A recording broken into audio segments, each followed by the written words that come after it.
In 1999, Sudan was one of the most ethnically and linguistically diverse countries in the world. It had nearly 600 ethnic groups speaking over 400 languages and dialects. Besides Arabic and English, Sudan now recognizes 134 indigenous languages. Action on Disability and Development works in partnership with the Sudanese National Union of the Deaf, in short SNUD. Statistics about people with disabilities in developing countries are notoriously difficult to come by. The latest government figures suggest that there are about 48,900 deaf people in Sudan, a number which is probably much lower than the reality. Due to the difficulties in communicating, deaf children and adolescents are often perceived as unruly and disobedient, or lacking intelligence. Consequently, they hardly receive any education or later in life training and employment. Deaf people have limited access to important health information. TV and radio messages, as well as written information, are equally inaccessible. Within the disability movement, deaf people are often excluded from discussions and decision-making processes.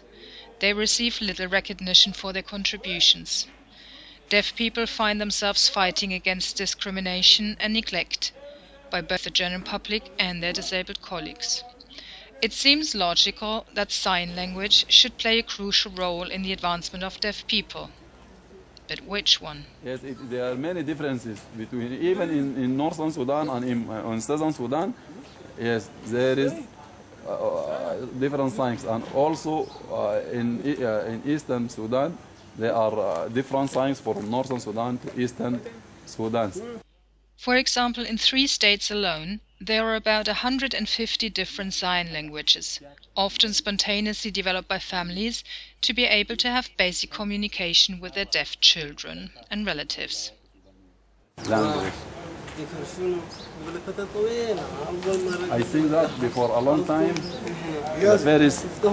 the first time I have noticed that there is a different language. Even the old people, the youth, the children at school, they have a different language, and I understand some of them, and still I miss most of their signs. Even, and I ask many people to tell me what this means. And the states which I visit, I communicate with some of them, and I miss most of the language or the signs at many states. To demonstrate these differences, these men will sign the same sentence in the languages of 3 different states. Mother living in home has delivered 10, sleeping and eating only, no go away. I don't want to do some. A mother is married and delivered 10. Sisters stay at home sleeping only. Muhammad Yaballah. A mother has 10 brothers, all together has no working, they are stay at home sleeping and eating only.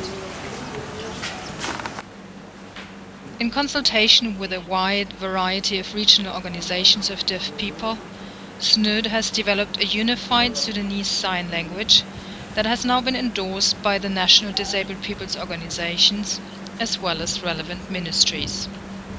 When the idea came, we select a committee and we began little by little to discuss and negotiate about this till the final result come out. And we thank the God that we have unified sign language which we will disseminate all through the country, and this will lead us to communicate together and to have a good representation in and outside Sudan. And this is the first edition of the Unified Sudanese Sign Language Manual. It is likely that a manual will have to be reviewed and amended from time to time. But at the moment, it is an important tool for training and making the Unified Sudanese Sign Language known across Sudan. Let's take a look one more time. The different sign languages.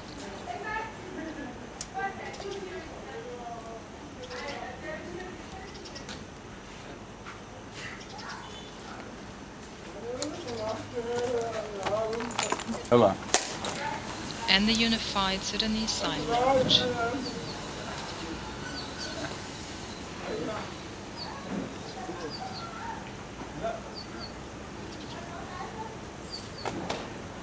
Even it's short, and all the deaf are thinking together. Now they can meet together and discuss in any thing without any interruption, and it is also easy to conduct a unified training for the deaf together from different parts of Sudan, because they have the one language, and inshallah, if God willing, we will go forward. Of course, it is yet a long way to go until true inclusion of deaf people can be achieved. A huge number of people will have to commit to learning the new sign language and really using it.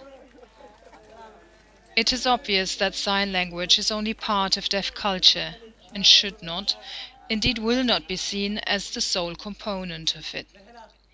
Neither will the Unified Sign Language resolve all problems of discrimination.